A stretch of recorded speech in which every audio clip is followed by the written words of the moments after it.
പാലിൽ വെള്ളം ചേർത്തവനെ ശിക്ഷിച്ചു. അവനെ എന്തിനാണ് ശിക്ഷിക്കുന്നത്? പാല് വെള്ളം അല്ലാതെ പിന്നെ തേൻ ചേർക്കാൻ പറ്റുമോ? ചേടാ, ഈ നാട്ടിൽ ഒന്നും ചെയ്ത് ജീവിക്കാൻ വയ്യുന്നായല്ലോ.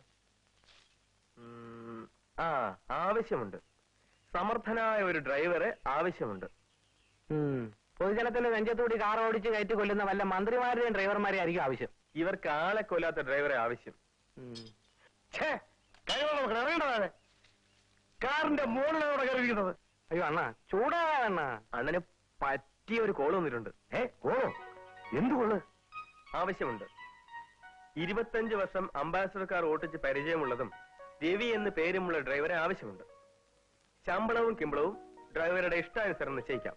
ഇഷ്ടമുള്ളപ്പോ ജോലി ചെയ്താൽ മതി. ഉടനെ അപേക്ഷിക്കാം. ഇതെന്ത് പരസ്യമേടാ? ഇങ്ങനെയും പരസ്യമുണ്ടോ? അണ്ണാ, അണ്ണ ഈ ജോലിക്ക് അപേക്ഷിക്കണ്ട. അണ്ണൻ പോവുകയും വേണ്ട. നീ പോറാ. എനിക്കൊരു നല്ല കാര്യം വരുന്നത് എന്റെ അടുത്ത് സഹിക്കുന്നില്ലേ? ആ പേപ്പർ കൊണ്ടോ. ഇന്ന് തന്നെ ഞാൻ ഈ ജോലിക്ക് അപേക്ഷിക്കും. എന്റെ ഭഗവാനെ, എന്റെ കഷ്ടകാലം ഇന്നത്തോടുകൂടി അവസാനിക്കണേ. ഈ ജോലി എനിക്ക് തന്നെ കിട്ടണേ. എന്റെ പഴവങ്ങാടി ഗണപതി, ആറ്റുകാലമ്മേ, കൊഞ്ചരവള ഭഗവതി, സ്വാമിയേ ശരണമയ്യപ്പോ. ശരു, എനിക്ക് നാളെ രാവിലെ തിരുവനന്തപുരം വരെ പോകണം.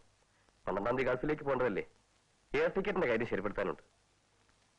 എത്ര നാളാണ് നിങ്ങൾ അവിടെയും ഞാനും കുഞ്ഞും ഇവിടെയുമായി കഴിയുക?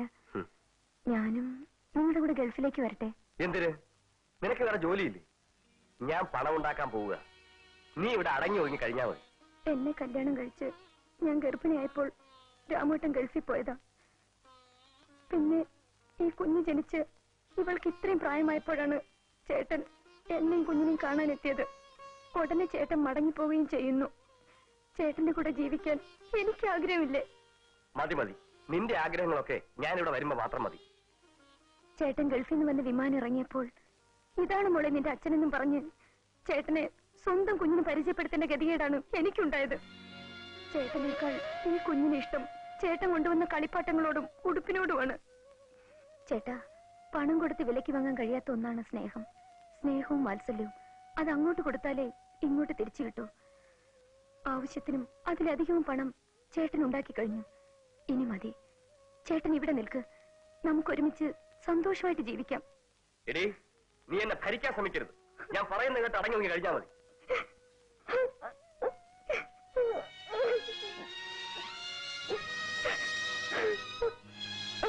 മോളെ, മോളെ, എന്താ മോളെ? രാമു, രാമു, എന്താ മാവാ? ഇതിനെന്തിനാണ് കരയുന്നത്? എടാ, ഇവിടെ ഇങ്ങനെ കരയിക്കാനല്ല ഞാൻ നിനക്ക് പോകാൻ കഴിച്ചു വന്നത്. ഇവിടെ ചേട്ടന്റെ മോളാ. കുഞ്ഞുനാളിലെ അവളെ അച്ഛനും അമ്മയും മരിച്ചു. പക്ഷെ എന്റെ സ്വന്തം മോളെപ്പോഴാണ് ഞാൻ ഇവിടെ വളർത്തുന്നത്. ഇവളുടെ ഒഴുകുവിന്റെ കണ്ണുനീര് വീട്ടിൽ വീഴരുന്ന് എനിക്ക് നിർബന്ധമാണ്. നീ ഗൾഫിൽ പോയി പണം ഉണ്ടാക്കുന്ന നല്ലൊരു ചെറുപ്പക്കാരൻ. നീ സന്തോഷമായിട്ട് ഇവിടെ കൊണ്ടു നടക്കുമെന്ന് കരുതിയാണ് ഞാൻ നിനക്ക് പോകാൻ കഴിച്ചു വന്നത്. ഇപ്പൊ എന്റെ മോള് എന്റെ മുമ്പ് നിന്ന് കരയാണ്. ഞാൻ എങ്ങനെ സഹിക്കുവാ? അമ്മാവൻ കാര്യം അറിയാതെയാണ് എന്നെ വഴക്ക് പറയുന്നത്. ഞാൻ ഗൾഫിൽ പോയി പണം ഉണ്ടാക്കിയത് മതിയെന്നാണ് ഇവള് പറയുന്നത്. ഞാൻ ഇവിടെ നിന്നാ മതിയെന്ന്. നീ എങ്ങനെ പറഞ്ഞോടി മോളെ? പറഞ്ഞു ഇളച്ച. രാമു, നീ ഇവിടെ തല്ലിയോടാ? ഇല്ലമ്മ. എന്നോട് തല്ലിയില്ല. ഗൾഫിൽ പോകണ്ട, അങ്ങനെ പണം ഉണ്ടാക്കണ്ട എന്നൊരു ഭാര്യ പറഞ്ഞാൽ ഇക്കാലത്ത് ഏതെങ്കിലും ഭർത്താവ് സഹിക്കുമോ? അത് പറഞ്ഞല്ലേ ഇവിടെ ചെറുകുറ്റിക്കായിട്ട് കൊടുക്കാൻ വരുന്നില്ലേ? രാമു, എടാ മോനെ, നിന്റെ ക്ഷമ അപാരം തന്നെടാ. നീ പോയി റെസ്റ്റ് എടുക്ക്. ഷാരു, ഞാൻ ഇത്രയും കാലം നിന്നെ വളർത്തിയിട്ടും നീ എന്നിൽ നിന്നും പഠിച്ച ഇതാണോ? പണം ഉണ്ടാക്കാൻ ഗൾഫിലേക്ക് പോകണ്ടെന്ന് ഞാൻ എന്തായി കേൾക്കുന്നത്? എനിക്കൊരു ഹൃദയം ഉണ്ടായിരുന്നെങ്കിൽ അത് സ്തംഭിച്ച് ഞാൻ മരിച്ചു പോയാൻ. എന്റെ ഡാഡിക്ക് അതില്ലാത്തത് ഭാഗ്യം. അക്ഷരം പ്രതി കറക്റ്റ്. ഡാഡി, ചേച്ചി ചേട്ടനോട് പറഞ്ഞത് അക്ഷരം പ്രതി ശരിയാണ്. ഡാഡി, ഈ നാട്ടിലുള്ള ഒരുപാട് പെണ്ണുങ്ങളുടെ ശബ്ദമാണിത്. സ്ത്രീധനം വാങ്ങി കല്യാണവും കഴിച്ച് പെണ്ണിനെ ഇവിടെ ഇട്ടിട്ട് എല്ലാ ചെറുപ്പക്കാരും ഗൾഫിലേക്ക്. ഫ്ലൈറ്റ് പൊങ്ങുന്നതിന്റെ തലേ ദിവസമാണ് താലികെട്ട്. എന്നിട്ട് പെട്ടിയും എടുത്ത് എയർപോർട്ടിലേക്ക് ഒരു ഒറ്റ ഓട്ടമാണ്. പാവം പെണ്ണ് അവന്റെ തിരിച്ചുവരവും കാത്ത് വർഷങ്ങളോളം വഴിക്കണ്ണുമായി അവന് വേണ്ടി കാത്തിരിക്കണം.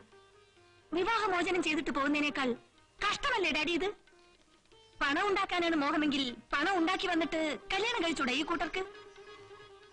ഗൾഫിൽ നിന്നും കുറച്ച് സ്പ്രേയും സാരിയും പൗഡറും കൊണ്ടുവന്ന് ഭാര്യയ്ക്കും കുഞ്ഞുങ്ങൾക്കും കൊടുത്താൽ ജീവിതമാകുമോ? 25,000 30,000 കൊടുത്ത് NOC വാങ്ങി ഗൾഫിൽ പോയി ചുമട്ടു ജോലിയും അറബിയുടെ തെറിയും കേട്ട് അടിമപ്പണി ചെയ്യുന്നതിനേക്കാൾ നല്ലതല്ലേ ആ കാശുകൊണ്ട് ഇവിടെ ഒരു മുറുക്കാൻ കടയോ ബാർബർ ഷോപ്പോ തുറന്ന് ഭാര്യയും കുഞ്ഞുങ്ങളുമായി കഞ്ഞിയും കുടിച്ച് സന്തോഷമായി ജീവിക്കുന്നത്? 5-6 വർഷം കൂടുമ്പോഴാണ് ഭർത്താവ് അവധിക്ക് വരുന്നത്. അങ്ങനെ 5-6 അവധി കഴിയുമ്പോൾ ഭാര്യ വൃത്തിയായിരിക്കും. ഇവര് പണമുണ്ടാക്കി ഭാര്യയെ സംരക്ഷിക്കല്ലേ ഡാഡി ചെയ്യുന്നത്? പണം ഉണ്ടാക്കാൻ വേണ്ടി സ്ത്രീയുടെ ജീവിതം കുരുതി കൊടുക്കുകയാണ്. ശരിയാണ് മോളെ, നീ പറഞ്ഞ നല്ലൊരു ആദർശമാണ്. പ്രസംഗിക്കാൻ കൊള്ളാം, വേണമെങ്കിൽ കൈ അടിക്കാൻ ഞാനും വരാം. പക്ഷെ ജീവിതത്തിൽ അത് പ്രയോജനപ്പെടുകയില്ല. ഇങ്ങോട്ട് നോക്ക്, ജീവിക്കണമെങ്കിലേ കൊച്ചിരാമം വേണം. എന്റെ മോളാണ്, പാവം പെണ്ണ്. ജീവിതത്തിന്റെ വില എന്താണെന്ന് അവർക്കറിയില്ല. നിങ്ങളോട് ക്ഷമിക്കണമേ. പണത്തിന്റെ വില നിങ്ങൾക്ക് എല്ലാവർക്കും അറിയാം. സിനിമ കാണാൻ പണം വേണ്ടേ? പണം കൊടുത്ത് ടിക്കറ്റ് എടുത്തല്ലേ നിങ്ങൾ ഇതിനകത്ത് കയറിയിരിക്കുന്നത്? എന്റെ ആദർശം ആളെ കൊന്നിട്ടെങ്കിലും പണം ഉണ്ടാക്കണം. മുതലാളി, എനിക്ക് ജോലി കിട്ടി മുതലാളി. നിനക്കത് കിട്ടിയോ? കിട്ടി മുതലാളി. നീ അത് പോകുന്നുണ്ടോ? പോകുന്നു മുതലാളി. എടാ രവി, നിനക്കിവിടെ എന്തിന്റെ കുറവ്? ശമ്പളത്തിന്റെ കുറവ്. എനിക്കവിടെ ഒരുപാട് കാശ് കിട്ടും. എടാ കുഞ്ഞേ, ദോ, നിനക്ക് ശമ്പളം കൂട്ടിത്തന്ന് നിന്നെ വഷളാക്കാൻ ഈ രാജ്യത്ത് ഒരുപാട് മുതലാളിമാര് കാണും. പക്ഷെ എന്നെ പോലെ ശമ്പളം തരാതെ സ്നേഹം മാത്രം തരുന്ന ഒരു മുതലാളിയെ നിനക്ക് കിട്ടിയില്ല. അങ്ങനെ ഒരു ദരിദ്രവാസി എനിക്ക് വേണ്ട മുതലാളി. ഇനി മുതലാളി മരിച്ചാലും ഞാൻ ഈ വീട്ടിനകത്ത് കാലൂത്തുകയില്ല.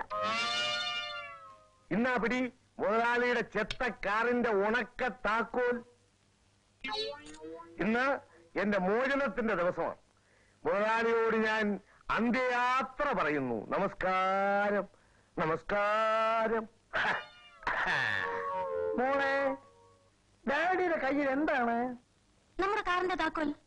നമ്മുടെ ഡ്രൈവർ പോയോ മോളെ? പോയി ഡാഡി. പോരാ പോകട്ടും മോളെ, ഡ്രൈവർ പോരാ പോകട്ടും മോളെ. ഇന്ന് ഭൂമിയിൽ സ്ഥിരമായി ഡ്രൈവർ എവിടെയടി മോളെ? ഡ്രൈവർ പോരാ പോട്ടടി മോളെ. ഡാഡി, ഡാഡി ഇങ്ങനെ പാട്ടും പാടി നിന്നാ മതിയോ? എന്നെ ആര് കോളേജിൽ കൊണ്ടുവിടും? വിരോധമില്ലെങ്കിൽ ഞങ്ങൾ കൊണ്ടാക്കാം.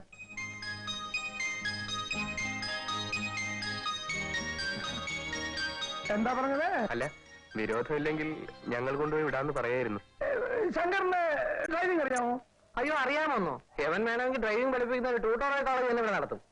എന്നാലേ മോളെ ഒന്ന് കോളേജ് കൊണ്ടാക്കിയേക്കണം. എന്നെ മാത്രം രക്ഷിക്കണം.